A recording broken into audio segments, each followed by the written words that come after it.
kanalıma hoş geldiniz. Bugün sizlere ağaç haritası grafiğini nasıl yapabildiğinizi öğretmeye çalışacağım.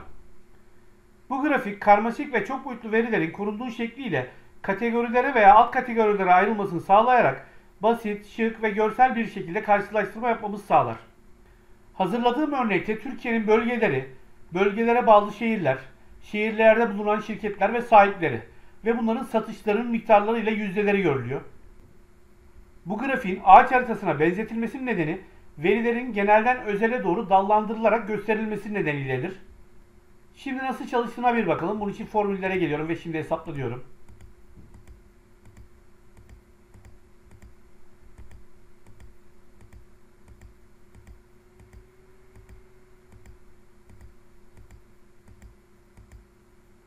Şimdi yapım aşamasına geçebiliriz. Bunun için şuradaki verilerimi alıyorum. Kopyalıyorum. Sayfa 2'de şu alana özel yapıştır değerleri, özel yapıştır biçimleri diyorum. Yapımı çok basit bir grafiktir. Buradan ekleye geliyorum. Şuradan tüm grafiklerden ağaç haritasını seçiyorum. Tamam diyorum ve grafiğimi şöyle şuraya yerleştireceğim. Grafik başlığımı istemiyorum.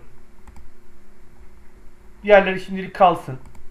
Grafiğimizin yapısını inceleyecek olursak burada başlıklar, ancak şurada da görüyorsunuz ki aynı başlıklar tekrar ediyor. Şunu şöyle yapabiliriz. Veri serisini biçimlendir deyip buradan başlıklarını bu şekilde ekleyerek ayrımlarını yapabiliriz. Şuna o zaman gerek kalmaz. Ancak ben bu şekilde kullanmayı değil de şöyle kullanmayı seviyorum. Kendi içinde olsun istiyorum.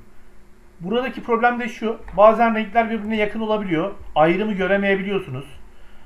Mesela ben şimdi Doğu Anadolu'yu burada evet ayırabiliyorum. Ama renkler yakın olsaydı ayıramazdım. Böyle durumlarda şöyle yapıyorsunuz. Grafiğimin üzerine tıklıyorsunuz. Sadece bölgeyi seçiyor. Tekrar tıkladığınızda görmek istediğiniz yere bakabiliyorsunuz. Tekrar tıklıyorsunuz.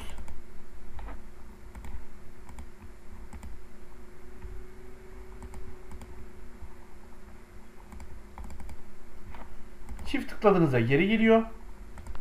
Yine bölge. Bölgenin içinde bir yer. Çift tıklıyorsunuz. Bu şekilde seçebiliyorsunuz. Şuradaki yoku da görelim. Tamamen kaldırıyor gördüğünüz gibi. Şimdi bir de veri etiketlerimize bakalım. Buradan veri etiketlerini ekleyelim. Şuradan değerleri koyduğumuzda bakın. Hemen yanına satış rakamları geliyor. Ben bu şekilde kategori adı ve değer görünmesini istemiyorum da şu şekilde de yapabilirsiniz. Buradan veri seçten şuradan düzenleye gelip şurayı seçebilirsiniz. Burayı F yapabilirsiniz. F dediğimizde bakın yüzdeler geliyor. Şimdi grafimizin biraz formatına bakalım. Buradan herhangi bir format seçebilirsiniz.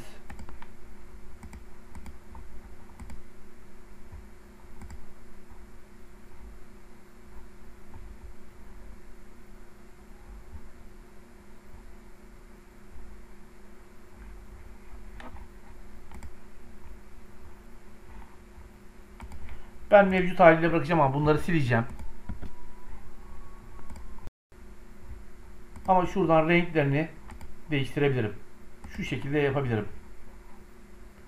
Şunları da seçip biraz kalın yapalım. Bu grafiğin en önemli özelliklerinden bir tanesi verilerin hiyerarşik olarak genelden özele doğru sıralı olması gerekiyor. Şu an benim verilerim sıralı olduğu için grafiğim gayet güzel çıkıyor ama ben bunu değiştirdiğimde şöyle göstereyim. Bakın satışa göre sıraladığımda böyle bir anlamsız, çok anlamı olmayan bir ağaç grafiği oluşuyor. Örnek veriyorum, İç Anadolu bölgesi burada da var, şurada da var. Her yere dağılmış durumda ve karışık. Çünkü satışa göre sıralı. Önemli olan şurada bölgeye göre sıralı olması. Bölgeye göre sıralanınca şehir, şehire göre şirket, firma ismi ve diğer rakamlar buna göre sıralanıyor. Bu yüzden grafik anlamlı bir hale geliyor. Şimdi şöyle yapalım. Şuradaki verilerimi alacağım. Birebir buraya kopyalayacağım. Burada formülümüz var şu şekilde. Ancak şuradaki formülü şimdi kendimiz yazalım. Burada mantıken yüzde hesabı nasıl yapmamız gerekiyor?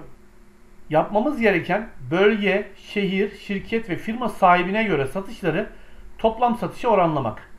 Bunu da şöyle yapacağız. Shift eşittir çok topla diyorum.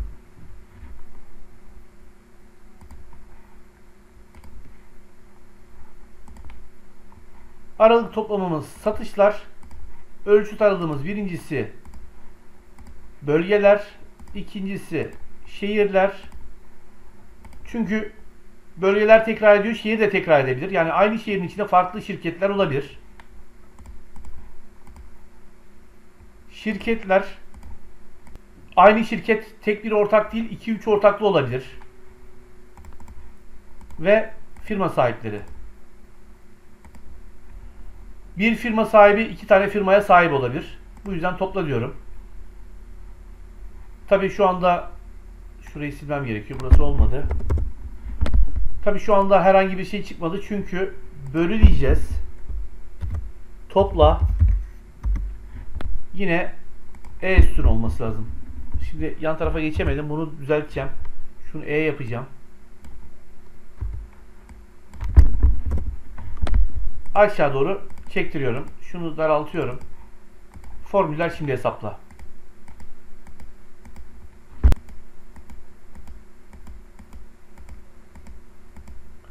Bu video ile ilgili anlatacaklarım bu kadar. Verdiğim bilgileri sizlere faydalı olacağına inanıyorum.